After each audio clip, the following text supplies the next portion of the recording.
No niin, seuraavan videon aiheena olisi katsoa, että mitä se tuo laatikko pitää sisällään.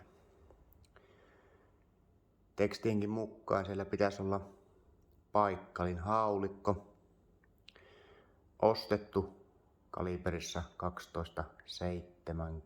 12,76. Pitemmittä puheitta ruvetaanpa aukaisemaan laatikkoa.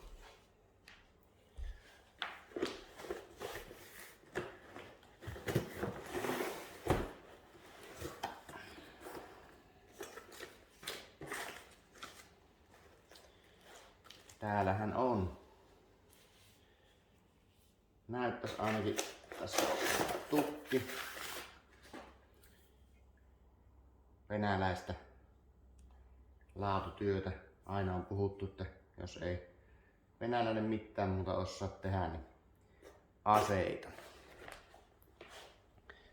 Tämähän pitäisi olla aika varmatoiminen venäläinen haulikko. Karun kaunis. Siinä on piippu ja etutukki. Karun kaunis kapistus. Tehty Venäjällä jo useamman vuoden ajan, eli tehas on käsittääkseni perustettu joskus 40-luvulla ja Suomeen näitä paikkeleita on alettu tuomaan 60-luvulla. Siinä näyttäisi olevan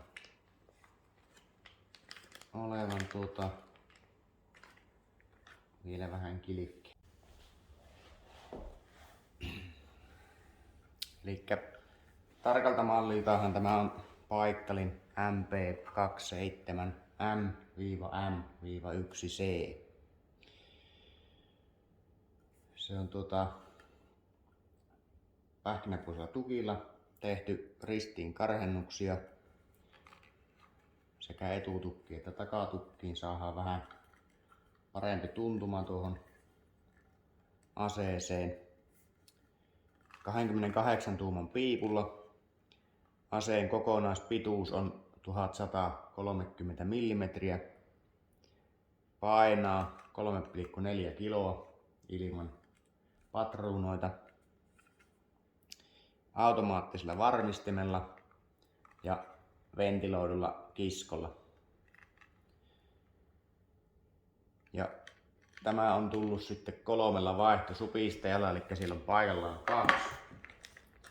Ja täällä on 1 ja sitten on tuo avain, millä sen supistaja voi vaihtaa.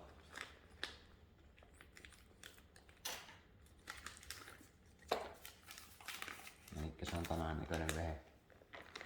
Ruuvataan tuonne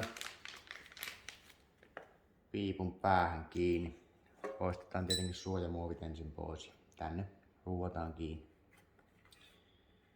Ja tämähän on tullut laatikossa tukki ja piippu erillään. Eli voitaisiin se nyt tässä vaiheessa laittaa kokkoon. Etutukki pois. Ja napsautetaan piippu paikalle.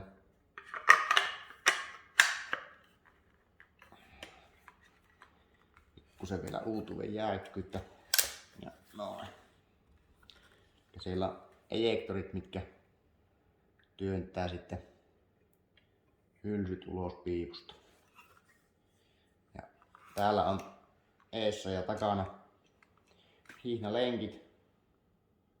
Saadaan kantohihna paikalle ja tässä mallissa on lukon kehys on niin sanotusti sinistetty, ei ole niklattu eikä mitään. Ja tänne on paikallinen venäläinen taiteilija jonkinlaisen kukkakuosi pyöräyttänyt koristamaan taideteostaan.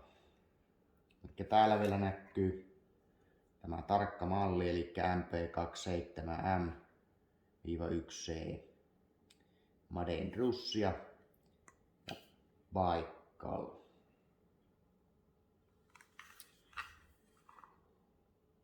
Tässä olisi tarkoitus kanniskella, jos ei muuta, niin rekvisiittana makkaranpastoreissulla.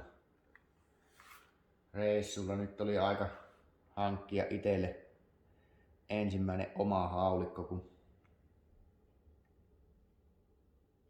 rinnakkaisluvat aikaisemmista haulikoista, mitä olen käyttänyt, niin mennyt jo joku vuosi sitten umpeen, ja tässä oli tarkoitus pikkuhiljaa elvytellä lähinnä kanalinnun metästysharrastusta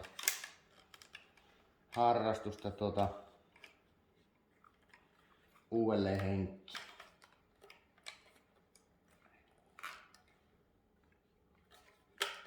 Vähän on jäykkä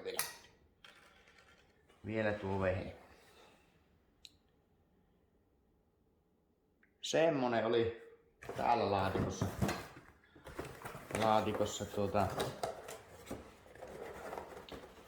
mörky. Ja kokonaiskustannuksiltaan hintalaatusuhteeltaan pian, että melko edullinen vehe viranomaislupineen päivineen, niin jäätiin alle 600 €.